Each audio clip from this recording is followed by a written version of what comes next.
Vamos abrir no Salmo 23.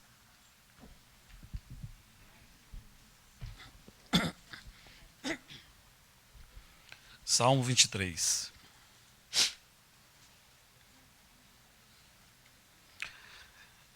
Talvez seja o salmo mais conhecido dentre os salmos, e muitos aqui certamente já o sabem de cor. Composto apenas de 6 versículos, e eu vou lê-los.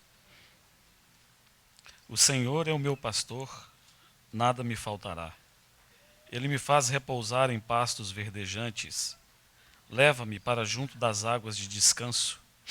Refrigera minha alma, guia-me pelas veredas da justiça, por amor do seu nome.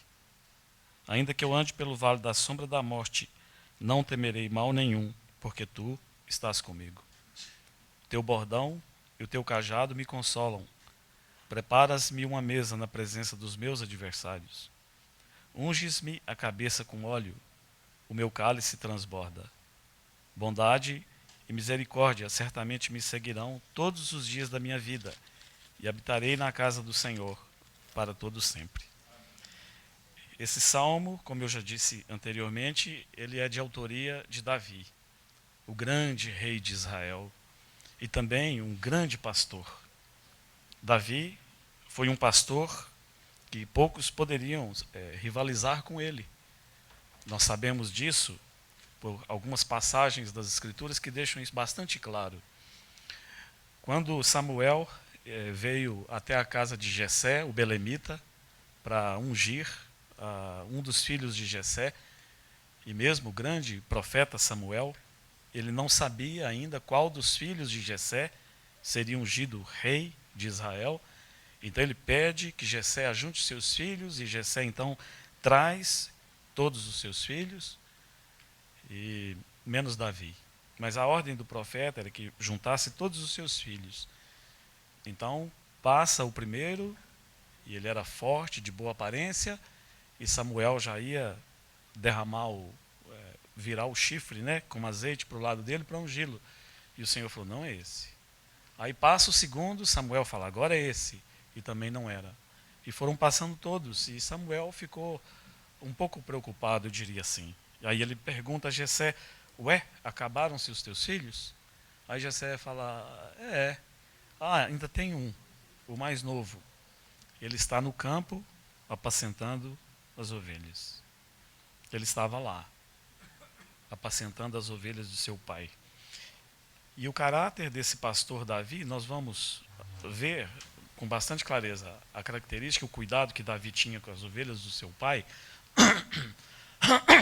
ali quando ele comparece diante de Golias e vai aceitar o desafio daquele gigante.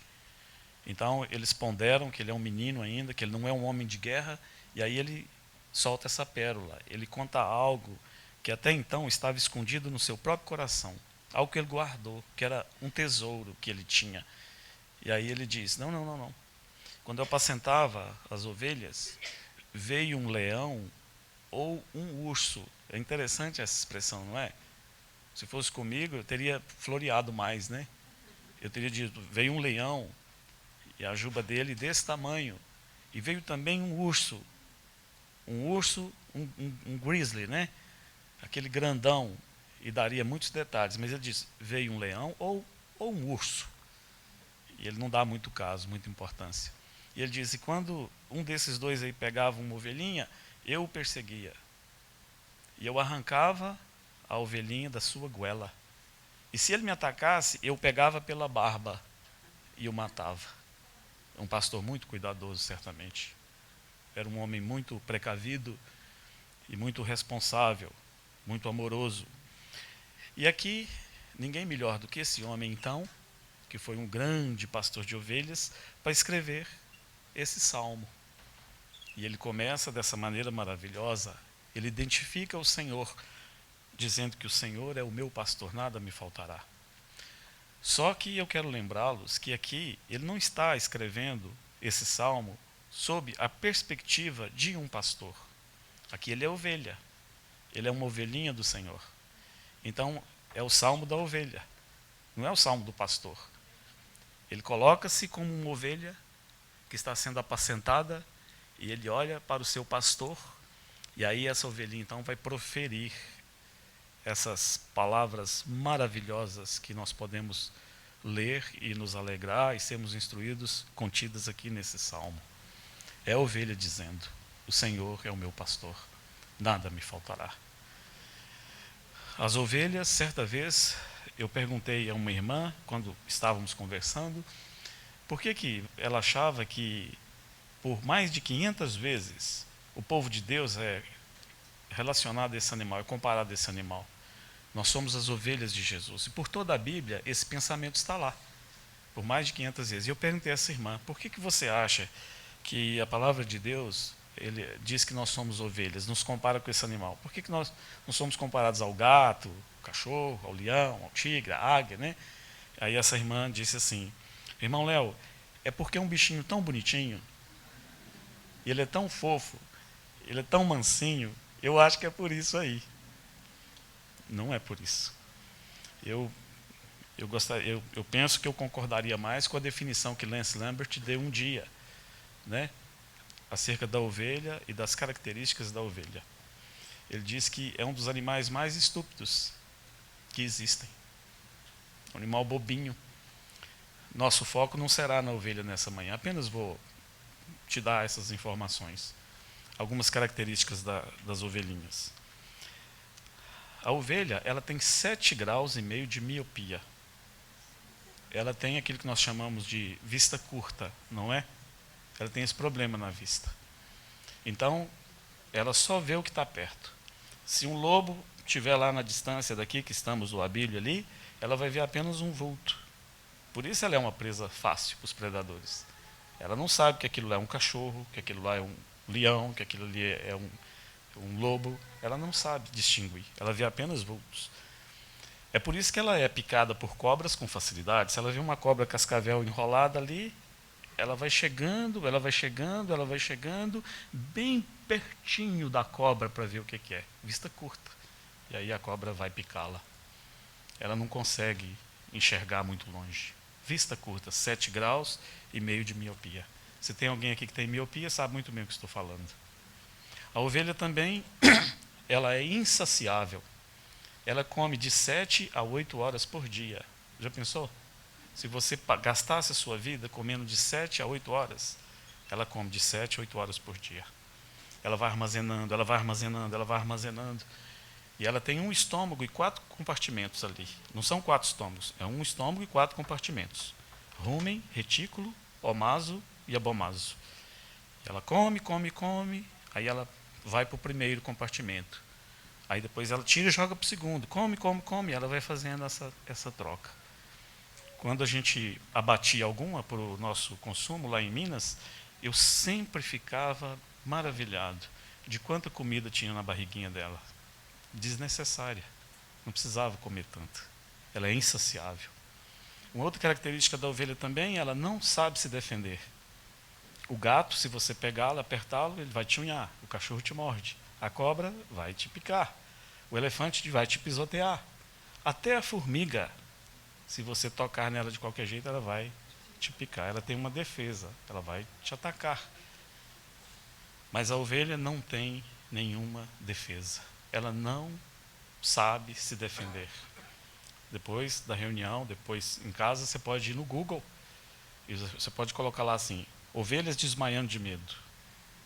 Se as pessoas, você tem o rebanho, se você entrar com um saco de linhagem no meio das ovelhas assim caladinho, e lá no meio você faz assim, pum! Elas começam a correr, endurece a perninha e cai desmaiada de medo. Elas são medrosas, muito medrosas. Elas não sabem se defender, elas são insaciáveis, e elas também são muito medrosas. Essas 4 características: miopia, não sabem se defender, são medrosas por natureza e são insaciáveis. Então, é essa ovelha, com essas características, que vai compor esse salmo. Vamos esquecer por um momento esse grande pastor que foi Davi. Mas é esse homem que tinha 7,5 graus de miopia. Vocês podem ler a história dele e vocês vão ver como muitas vezes ele tinha vista curta, não é? Ele achava que via, mas não via. Vocês vão ver ele sentindo medo lá quando ele fugia da presença do seu filho Absalão. Você lembra? Absalão conspirou contra o seu próprio pai e veio então com um exército revoltoso, e Davi e sua casa e os homens que lhe eram leais, eles tiveram que fugir. E então eu fiquei pensando nessa situação, quanto medo não passou no coração daquele homem, e depois tanta tristeza, porque embora venceu a guerra, o seu filho foi morto. Quantas situações que ele teve medo quando ele estava na caverna, pelos antros, pelas covas, fugindo pela própria vida. Quando ele estava em Keila, quando ele teve que se passar por louco. É essa ovelhinha que vai escrever esse salmo. Vocês se lembram quando ele cobiçou aquela mulher, em plena luz do dia? E aí o profeta Natã vem, a mulher de Urias, o Eteu, e o profeta Natã então vem e conta uma história para ele. E diz: Rei Davi, tinha um homem, ele era muito rico. Ele tinha ovelhas em abundância, ele tinha gado, ele tinha tudo que ele poderia ter. E aí veio alguém na casa dele, e aí ele fez isso. Ele pegou a ovelhinha de alguém, matou e comeu. Aí Davi disse assim: tal homem deve morrer. Aí Natã falou: você é o homem. E graças a Deus nós vemos em Davi assim um pronto arrependimento. Ele falou: pequei. E ele pagou pelo seu pecado, teve as consequências e ele prosseguiu, graças a Deus. Vista curta, insaciabilidade. Ele poderia ter qualquer esposa, ele não precisava pegar mais uma, que pertencia já a outro homem. Então a ovelha é assim, não te lembra algo que nós geralmente denominamos de ser humano? Não tem essas características? É essa ovelha então que vai escrever esse salmo. E aí ele começa, essa ovelhinha, ela começa dizendo, estabelecendo com muita clareza, ela diz: o Senhor é o meu pastor, nada me faltará. É uma palavra tão gloriosa. Em algumas versões inglesas, é tão bonito a tradução. Diz assim: o Senhor é o meu pastor, eu não preciso de mais nada. O Senhor é o meu pastor, eu não tenho falta de coisa nenhuma. O Senhor é o meu pastor, eu tenho tudo que eu preciso. E para uma ovelhinha falar isso, irmãos, ela realmente confiava nesse grande pastor. Sabemos que quando ele escreveu esse salmo, nós não podemos asseverar que ele tinha em mente a pessoa de Cristo. Ele usa a palavra lá, Senhor Yahvé, Jeová. Mas sabemos que esse salmo é perfeitamente aplicável à pessoa do Senhor Jesus Cristo. Por que sabemos? Porque o Novo Testamento vai endossar essas palavras, e o próprio Senhor Jesus, ali em João capítulo 10, no versículo 14, naqueles 8 eu sou de Jesus, e no livro de João, nesse versículo que eu disse para vocês, ali o Senhor Jesus vai se revelar ao seu povo como o bom pastor. Ele diz: eu sou o bom pastor. Então esse salmo é perfeitamente aplicável ao Senhor. O Senhor Jesus, Ele é o nosso bom pastor. Então nessa manhã, com a ajuda do Espírito Santo, eu quero abordar algumas características desse bom pastor. É claro que não é exaustivo, porque nós não somos capazes de exaurir tudo que o Senhor é para nós. Como pastor, irmãos, é um assunto tão rico, não é? Mas vamos, pela graça de Deus, tocar em alguns nessa manhã. O nosso Senhor Jesus é o nosso bom pastor. Nosso Senhor Jesus é aquele que vê tanto de perto como de longe. Nosso Senhor Jesus é aquele que sacia a nossa fome, a nossa sede. O Senhor Jesus é aquele que nos defende. Nós somos miseráveis quando nós dependemos dos homens para nos defenderem. Mas o Senhor Jesus quem nos defende. É o Senhor Jesus quem coloca em ordem a nossa vida e acerta os nossos sentimentos. É Ele que nos dá coragem. Como explicar a coragem de Pedro depois do dia de Pentecostes? Se não foi o Senhor Jesus vindo por intermédio do Espírito e enchendo a vida de Pedro. E aquele homem medroso, inconstante, ele se levanta agora como um leão E a tradição diz que ele foi crucificado de cabeça para baixo. Se a crucificação normal já é algo terrível, imagine alguém pedir para ser crucificado de cabeça para baixo. Então vamos ver algumas características desse nosso bom pastor, esse Senhor maravilhoso, que cuidou de Davi e cuida de nós. A primeira característica desse bom pastor, e todo pastor tem que ter necessariamente essa característica, tem que ter essa habilidade em guiar e orientar. Coitado das ovelhas, cujos pastores não têm essa habilidade de orientá-las e guiá-las. E isso, no cristianismo, sempre foi um problema. Homens que se intitulam pastores do rebanho, e o que eles desejam é comer a carne das suas ovelhas e vestir-se com a lã delas. Isso é muito antigo, desde que há mundo, não é verdade? Mas isso contrasta tanto com o nosso Senhor. Vemos nele essa habilidade que ele tem de nos guiar e nos orientar. Abra comigo em Gênesis, e depois voltaremos para aqui, no primeiro livro da Bíblia, em Gênesis 37:15.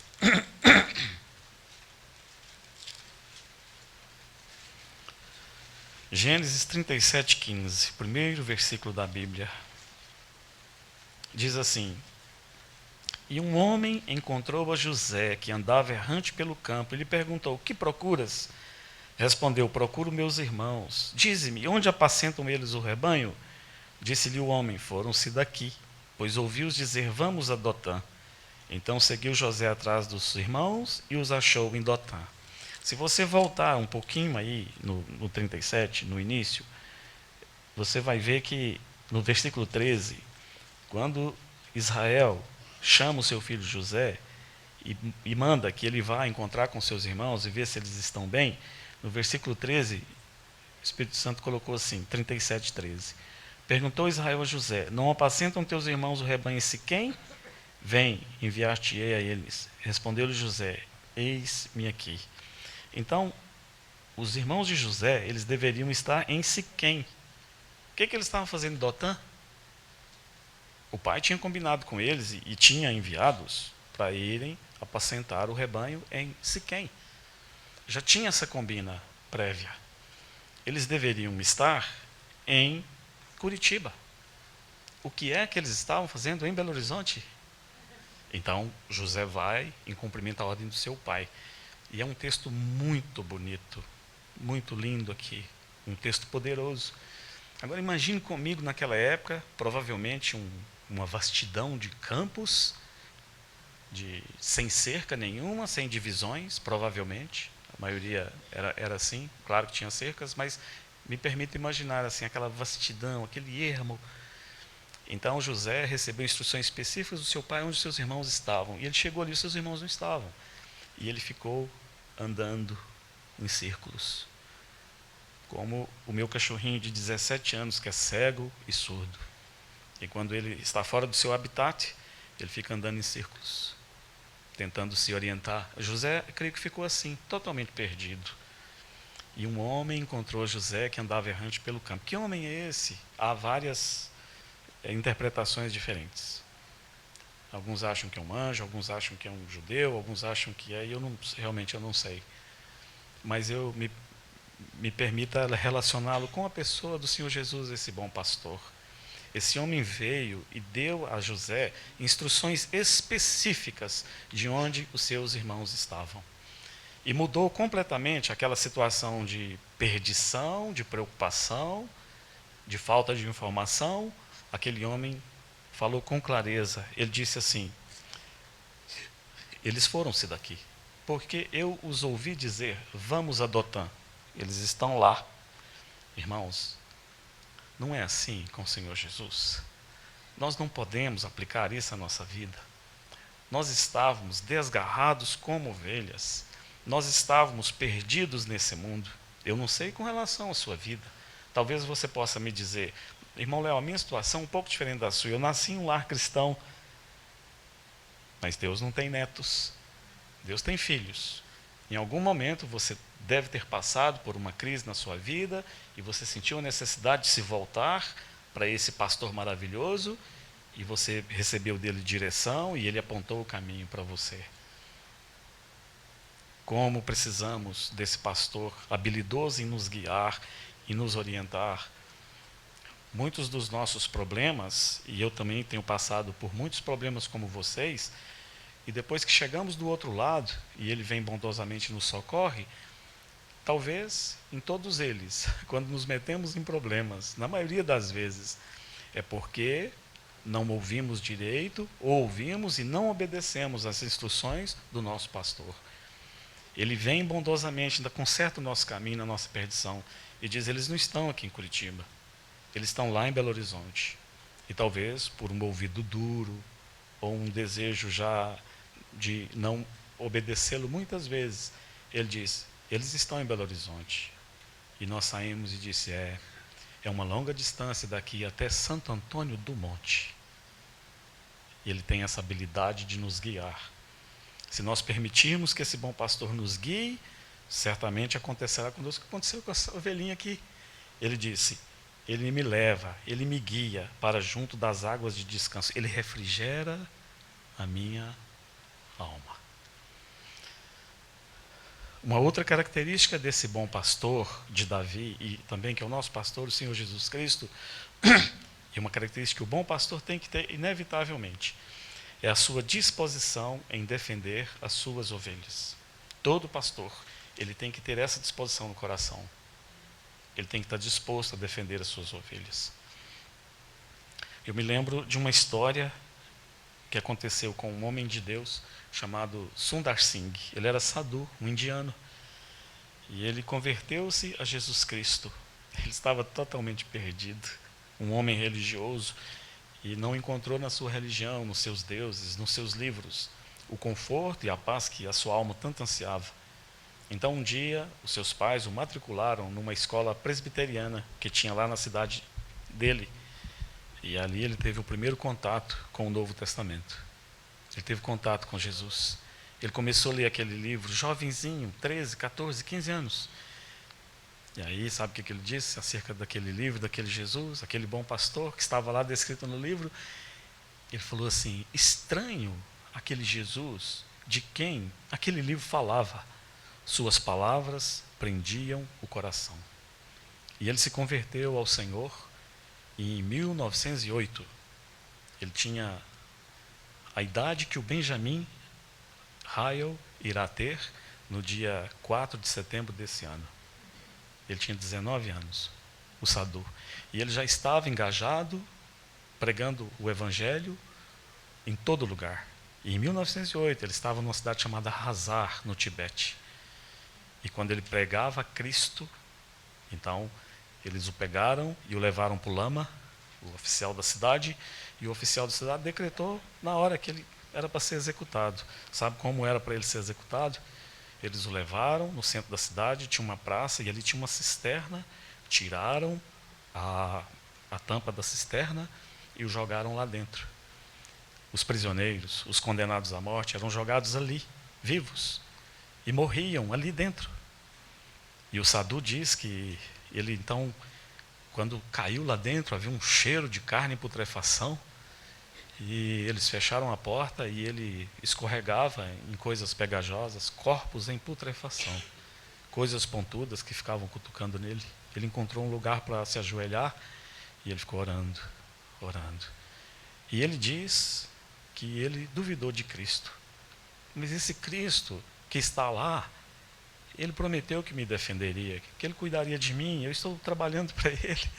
E foi uma luta, foram 3 dias que ele ficou ali, foi uma eternidade.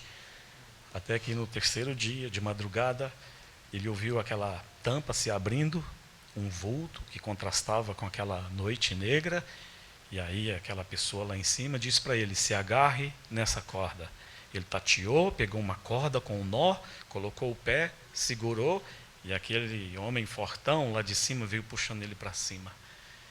Quando ele saiu lá em cima, ele encheu seus pulmões de ar fresco, e quando ele voltou-se para o seu novo amigo, Bonerges Ribeiro, relata isso aí. Tem o livro O Apóstolo dos Pés Sangrentos. Ele não viu mais aquela pessoa, tinha sumido. E ele não sabia quem era que veio salvá-lo. Certamente pode ter sido o Senhor Jesus, pode ter sido um anjo, não sabemos, não vamos saber até chegarmos lá na glória. Mas ele saiu dali, ele foi para um determinado lugar, um mercado, e ele deitou-se e dormiu. E de manhã, ele acordou, sabe o que ele fez? Ele voltou para a praça e continuou a pregar. E aí o pegaram, levaram para o lama, e o lama disse: só uma pessoa, só eu tenho essa chave. Então, eu quero descobrir agora quem é que roubou a chave. E essa pessoa vai ser jogado lá junto com ele. Quem roubou a chave? Quem roubou a chave? Quem roubou a chave? Até que um dos seus comandados levantou o dedinho e falou: por acaso não é essa chave que está no cinto do Senhor? A chave estava lá. Então ele mandou o Sadu embora, e o Sadu foi para outro lugar e foi pregar a palavra de Deus. Martinho Lutero, na última vez que compartilhei, expressou isso muito bem no seu hino, bastante conhecido, Castelo Forte. Defende-nos, Jesus, o que venceu na cruz, Senhor dos altos céus, e sendo o próprio Deus, triunfa nas batalhas. O nosso bom pastor nos defende. Lá em Atos capítulo 23, não precisa abrir comigo, eu vou apenas te lembrar. Paulo estava detido na prisão em Jerusalém, e aí os judeus, Lucas, médico, ele diz, mais de 40, entraram numa conspirata e falaram: amanhã pede o Sinédrio, as autoridades, para trazerem esse prisioneiro Paulo no Sinédrio. E aí nós vamos chegar, mais de 40, e vamos matá-lo. E aí o filho da irmã de Paulo ouviu, foi na fortaleza, contou para Paulo, Paulo mandou ele para o comandante e disse: escuta o que esse garoto tem para te falar. E aí deu o relato, e aí é muito interessante o que o comandante fez. É algo inaudito, impensável. Ele chamou um centurião e disse assim: pega 200 soldados, 70 de cavalaria e 200 lanceiros, e leva esse prisioneiro em segurança para Cesareia de Filipe. Isso está lá em Atos 23, 23. Defende-nos, Jesus. Você já pensou? Esse homem que está ali preso injustamente, e agora ele vai fazer um passeio de Jerusalém a Cesareia de Filipe, guardado por 470 soldados. Totalmente protegido, totalmente guardado. Nosso bom pastor, o Senhor Jesus Cristo, ele nos defende. Às vezes, irmãos, muda a situação no nosso trabalho, nós temos medo. Muda a situação na política, nós temos medo. Muda a direção da escola, nós temos medo. A economia dá uma balançada, defende-nos, Jesus. O que venceu na cruz? Nosso bom pastor, ele nos defende. Davi matou tanto o leão como o urso, mas ele é uma figura tão pálida desse Jesus que venceu todas as coisas. Defende-nos, Jesus. Certamente, o Senhor Jesus, ele sabe muito bem nos guiar. Ele sabe nos orientar. Ele sabe nos direcionar em todos os aspectos da nossa vida. E certamente ele é bem capaz de nos defender. Ele é o nosso bom pastor. Uma outra característica também desse bom pastor, que é Cristo, do nosso bom pastor, irmãos, isso não te toca? Eu poder te falar que nessa manhã que o Senhor Jesus é o nosso bom pastor, que coisa maravilhosa. Temos o pastor dos pastores e ele é nosso, nós somos dele. E uma outra característica que o bom pastor deve ter, ele deve ser vigilante. Abra comigo em Salmo 121, vamos ver o que o salmista diz ali, no Salmo 121. Ele diz assim: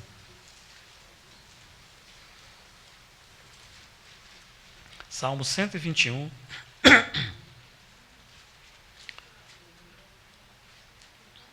versículo 2 em diante. E vamos ver como o Senhor Jesus, como nosso bom pastor, é vigilante. O meu socorro vem do Senhor, que fez o céu e a terra. Ele não permitirá que os teus pés vacilem. Não dormitará aquele que te guarda. É certo que não dormita nem dorme o guarda de Israel. O guarda de Israel, ou o nosso bom pastor, O salmista diz que ele não dormita nem dorme. Lá vai a pergunta. Qual que é a diferença entre dormitar e dormir?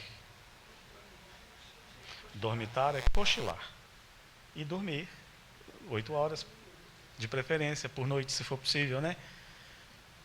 Então está dizendo que o nosso guarda, ou o nosso bom pastor, essa é uma característica que o pastor tem que ter, tem que ser vigilante. Ele não pode pregar o olho. Quem me diga outro que pode se encaixar aqui, um que não tira nenhum cochilo enquanto está guardando as suas ovelhas, um que não dorme, ele não cochila quando ele está de guarda das suas ovelhas. Lá em Gênesis capítulo 31, versículo 40, não precisa abrir lá você vai ver Jacó, ele vai dar um testemunho de quando ele cuidava das ovelhas de Labão. Aí lá ele vai dizer assim, que de dia ele era consumido pelo sol, e de noite ele era consumido pela geada, de maneira, ele fala, que o sono fugia dos seus olhos, que ele não dormia. De dia o calor, de noite a geada. Mas os seus motivos eram outros. Os seus motivos não eram tanto por causa das ovelhas em si. Ele tinha outros interesses. Eu poderia dizer interesses financeiros, pessoais. Por isso que ele trabalhava tanto. Responsabilidades, obrigações que ele tinha com Labão. Era isso que o movia primariamente. Mas o nosso bom pastor, que é Cristo, ele é vigilante, ele não dormita, ele não guarda. As ovelhas precisam de um cuidado, de uma vigilância 24 horas por dia. Onde nós poderíamos encontrar alguém tão cuidadoso assim? Alguém que não tira nem um cochilo depois do almoço, por causa do seu cuidado e preocupação com as suas ovelhas? O Senhor Jesus Cristo, ele é o nosso bom pastor. E não tem nenhum outro tão vigilante quanto ele. E por fim, o bom pastor, ele deve amar as suas ovelhas. O sentimento do pastor, do bom pastor, para com as suas ovelhas, deve ultrapassar o sentimento do puro negócio, do interesse próprio, do ganho pessoal. Mas o pastor deve necessariamente amar as suas ovelhas, ter esse cuidado, esse carinho para com elas. Você imagina, eu me lembro lá em onde eu morava, eu tinha umas ovelhas, e uma vez ela era filhote ainda, uma fêmea, a Tip, ela ficou cega. Eu cheguei um dia, ela estava cega, totalmente cega. E eu me lembro, eu corri para o veterinário, e descobrimos depois que era uma alergia braquiária. Braquiária não é o pasto apropriado para a ovelha. Então mudamos a dieta e entramos com medicamento. Ela estava totalmente cega. Imagina um pastor que não tem sentimento pelas suas ovelhas. Não teria perdido tempo com ela, e meu sentimento é humano, é tão falho. Mas tive que correr com ela para o veterinário, tive que gastar tempo, dinheiro. Agora transportemos isso para o Senhor Jesus. Esse amor que ele tem pelas suas ovelhas. Isso é tão nítido. Isso salta aos olhos na vida do Senhor. Como o Senhor Jesus nos ama. Como ele ama as suas ovelhas. Salmo 23 é um salmo maravilhoso. Você vai ver no Salmo 23 águas de descanso. Veja o cenário pintado aqui. Pensa numa fonte tranquila, num lugar tranquilo onde você vai sentar ali, com mais algumas pessoas, fazer um piquenique. Águas de descanso, águas tranquilas. Nesse salmo, nós vemos que a alma é refrigerada, que essa ovelha está sendo guiada pelas veredas da justiça. Esse salmo diz que mesmo que essa ovelhinha sinta medo, ela não precisa temer nada, porque o Senhor está cuidando dele. Essa alma diz que mesmo em face dos seus predadores, dos seus inimigos, o seu bom pastor preparará uma mesa na presença dos seus adversários. É um salmo maravilhoso. Mas, no Salmo 22, não tem nem água. No Salmo 22, não tem alma refrigerada. Não tem lugar de descanso. Salmo 22, você sabe como o Salmo 22 é conhecido? É o Salmo da cruz. Volta aí um, um capítulo e veja como começa esse Salmo 22, versículo 1. É um salmo messiânico. É um salmo que fala dos sofrimentos do Senhor. E começa assim: Deus meu, por que me desamparaste? Irmão, sabe por que nós temos o Salmo 23?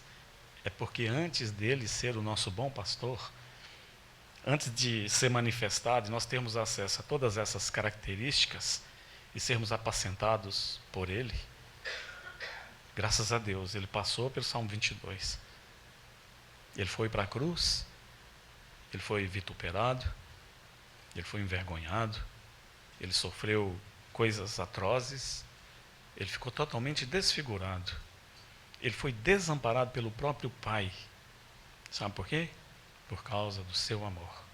Para que agora, depois de padecer o sofrimento que nós deveríamos suportar, era o rebanho que tinha que morrer, éramos nós que tínhamos que morrer. Mas por causa do seu amor, ele morreu a nossa morte, para nos dar a sua vida.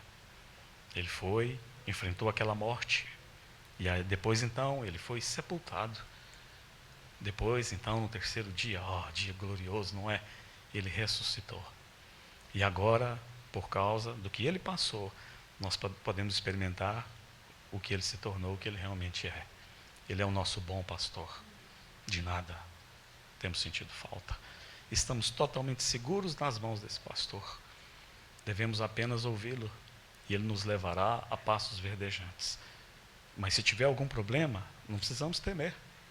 Ele estará conosco e passará conosco qualquer adversidade, mesmo a morte, que é essa que tantos temem. Ele nos guardará dos nossos inimigos. Aliás, ele porá uma mesa na presença dos nossos adversários. Ele nos sacia, temos tudo nele. O Senhor Jesus é o nosso bom pastor. Vamos adorá-lo nessa manhã, vamos bendizê-lo, vamos entoar louvores ao Senhor. Não há outro em quem podemos encontrar todo o nosso prazer. Nele está tudo o que precisamos. Louvado seja o Senhor Jesus para todo sempre. Paulo, ali, e eu concluo com isso, em Romanos capítulo 8, eu pensei em terminar esse compartilhar lendo 2 estrofes daquele hino, O Amor de Deus. Lembra? O amor de Deus é singular. É um hino tão maravilhoso, né? Foi escrito por um alemão chamado Lehmann, na cidade de Pasadena, Califórnia, em 1917. É um hino maravilhoso, mas eu vou deixar a definição que Paulo nos dá, que é a mais próxima que nós podemos ter do amor que reside no coração desse pastor maravilhoso.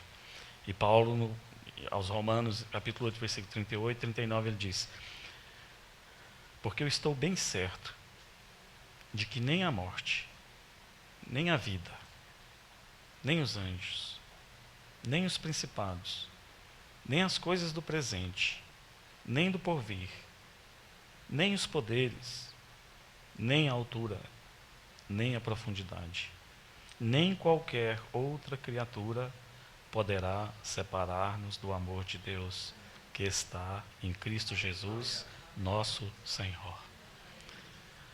Pai, como te louvamos nessa manhã.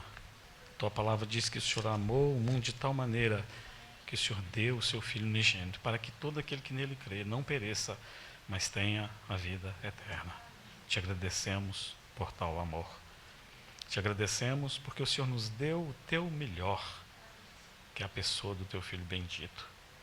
Senhor Jesus, te honramos, te bendizemos e te louvamos nessa manhã, por esse amor tão maravilhoso que o Senhor trouxe dos céus para nos amar com Ele. Louvado seja o Senhor para todo sempre. Tu és o nosso bom pastor. O Senhor sacia toda a nossa fome, toda a nossa falta de controle, toda a nossa sede. Em Ti temos tudo o que precisamos. Senhor Jesus, Tu és o nosso pastor. Nós temos tudo e não temos falta de nada. Senhor Jesus, o Senhor é aquele também que nos defende. O Senhor conhece tão bem as suas ovelhas, não é? Quantas vezes sentimos medo, mas o Senhor é aquele que nos defende, que nos guarda, que nos protege. Tu és o nosso pastor, como te louvamos. Senhor Jesus, o Senhor também nos dá a tua direção, o Senhor nos guia mansamente, o Senhor nos guia com tanta autoridade e segurança, e nós te louvamos, como precisamos da tua direção nesse mundo de trevas. Louvado e exaltado seja o Senhor. O Senhor também é um pastor tão vigilante, o Senhor não dormita e o Senhor não dorme, o Senhor cuida 24 horas por dia das suas ovelhas. Maravilhoso saber que o Senhor sempre está cuidando de nós. Nós te amamos, Senhor, e como te agradecer pelo teu amor. Palavras não são capazes de expressar o nosso amor por ti. Nem se o céu fosse tinta, nem se os homens hábeis escrivãs, se o céu fosse papel, o mar se secaria, o céu não seria capaz de conter tudo que fosse escrito acerca do teu amor. Como te louvamos. Nessa manhã queremos dizer a ti, ó, nosso bom pastor, que nós te amamos. Tu és tudo para nós. Em ti temos tudo que precisamos. Louvado e exaltado seja o Senhor. Amém.